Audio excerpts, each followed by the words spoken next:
د ملا یعقوب اختر بې ګټې شو. امریکا د طالبانو پر ضد ستر اقدام وکړ.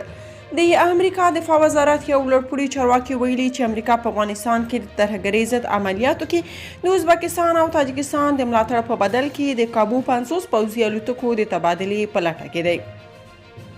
پولیټیکو امریکایي ورځپاڼې دوشنبه د سپټمبر په 19 د 2 تنو له قوله چې له دغو خبرو خبر دی راپور ورکړی چې امریکا له ازبکستان او تاجکستان سره د کابو 50 پوځي الوتکو لپاره له ازبکستان او تاجکستان سره د مذاکرې په حال کې ده چې تیر کال له افغانستانه بیول شوي وي.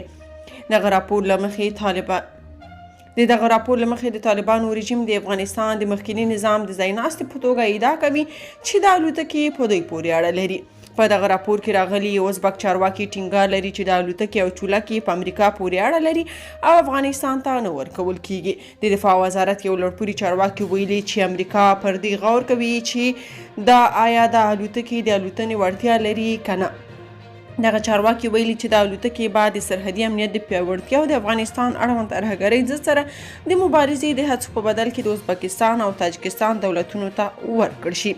د کانګرس د یو سلاکار په وینا چې په دې راپور کې یادونه شوي تاجکستان په اوسني وخت کې له ترهګرۍ سره د مبارزې په برخه کې تر ټولو همکار هیواد دی.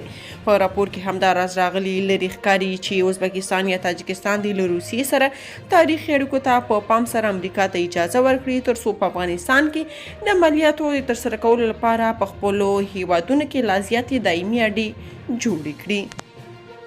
که تاسو په دې اړه څه نظر لرئ په کومنټ کې شریک او چینل سبسکرایب کړئ.